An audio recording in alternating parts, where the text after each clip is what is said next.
New York City, February 21st, 1965. The Audubon Ballroom in Washington Heights is nearly full. 400 people have come to hear Malcolm X speak.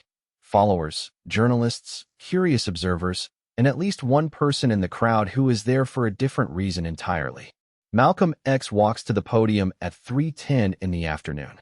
He greets the crowd. He begins to speak. Seconds later, a commotion breaks out near the front rows. Someone shouts. Heads turn. In the distraction, 3 men move toward the stage.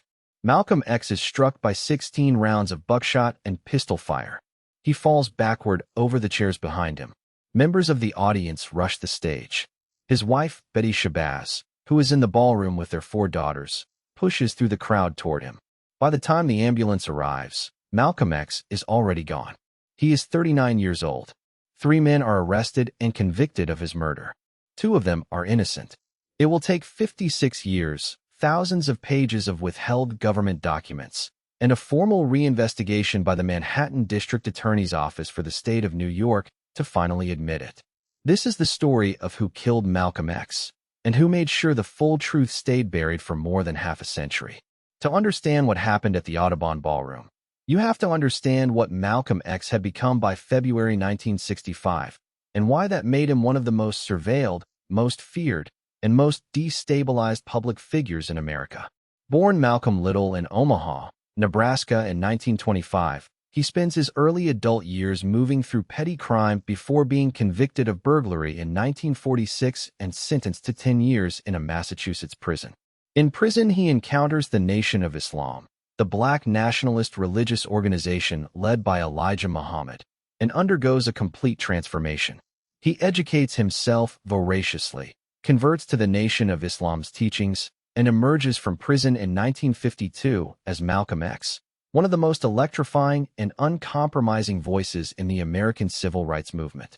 Through the late 1950s and early 1960s, Malcolm X builds the Nation of Islam's membership from a few hundred to tens of thousands. He is the organization's most visible and effective spokesman, articulate, confrontational, and absolutely unwilling to soften his message for white mainstream comfort. While Martin Luther King Jr. advocates nonviolent integration, Malcolm X argues for black self-determination and self-defense. The two represent different wings of the same historical moment, and the effect on itself. The statement creates a national firestorm. Elijah Muhammad uses it as a pretext to silence Malcolm X, suspending him from public speaking for 90 days. Malcolm X understands the suspension for what it is. In March 1964, he formally breaks from the Nation of Islam and founds his own organizations, the Muslim Mosque Incorporated and later the Organization of Afro-American Unity. He travels to Mecca, to Africa, to Europe, building an international platform that begins to frame American racial injustice not as a domestic civil rights issue, but as a human rights issue to be brought before the United Nations. This is when he becomes truly dangerous, not just to the domestic establishment, but to American foreign policy. And this is when the death threats begin in earnest. Throughout 1964, Malcolm X receives regular threats from members of the Nation of Islam. His name appears in Nation publications with language that his associates interpret as calls for violence against him. On February 14, 1965, 1 week before the assassination, his home in Queens is firebombed in the middle of the night. He and his family escape.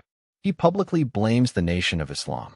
The FBI, which has informants inside the Nation of Islam and is monitoring its communications, knows the threats are real. They do not warn him. On February 21, 1965, the New York Police Department assigns a significantly reduced security detail to the Audubon Ballroom, fewer officers than had been present at previous Malcolm X events. The NYPD has at least one undercover officer inside the ballroom.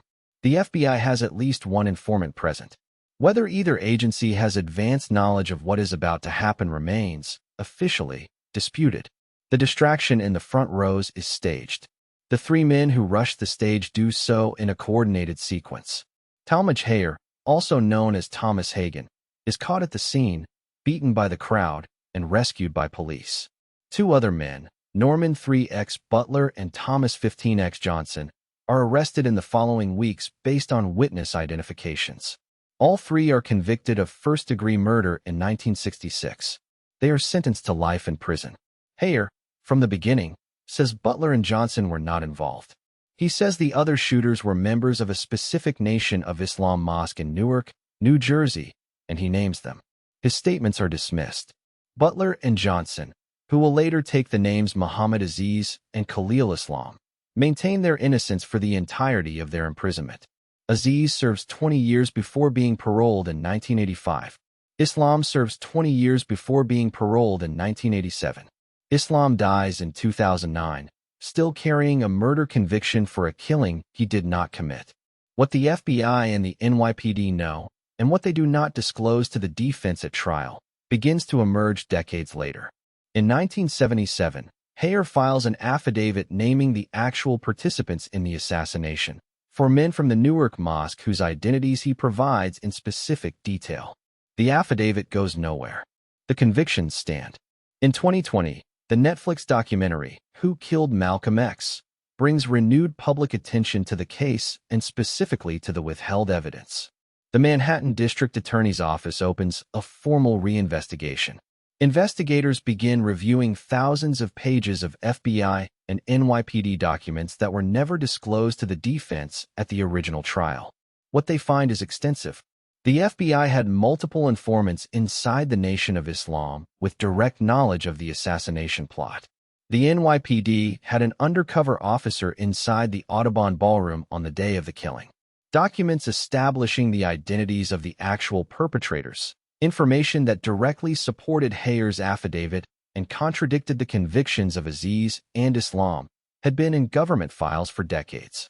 None of it was ever given to the defense. On November 18, 2021, Muhammad Aziz and the family of the late Khalil Islam stand in a Manhattan courtroom. The Manhattan District Attorney formally moves to vacate both convictions. The judge grants the motion. After 56 years, the state of New York officially acknowledges that 2 innocent men were convicted of the murder of Malcolm X, while the government possessed evidence that proved it.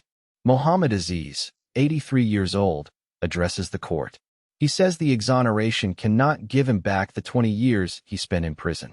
He says it cannot give Khalil Islam back his life. He says the system that was supposed to find the truth instead buried it for more than half a century. He is right on every count. The full truth of who ordered the assassination of Malcolm X remains officially unresolved. The Nation of Islam's institutional role, the specific chain of command that produced the attack, the precise nature of what the FBI and NYPD knew in advance and chose not to act on, or chose not to prevent. These questions have never been fully answered in any public forum. What has been answered, finally, after 56 years, is that the official version was wrong, that the government knew it was wrong, and that it allowed 2 innocent men to carry murder convictions for decades rather than disclose what it knew. Go back to the Audubon Ballroom. The podium.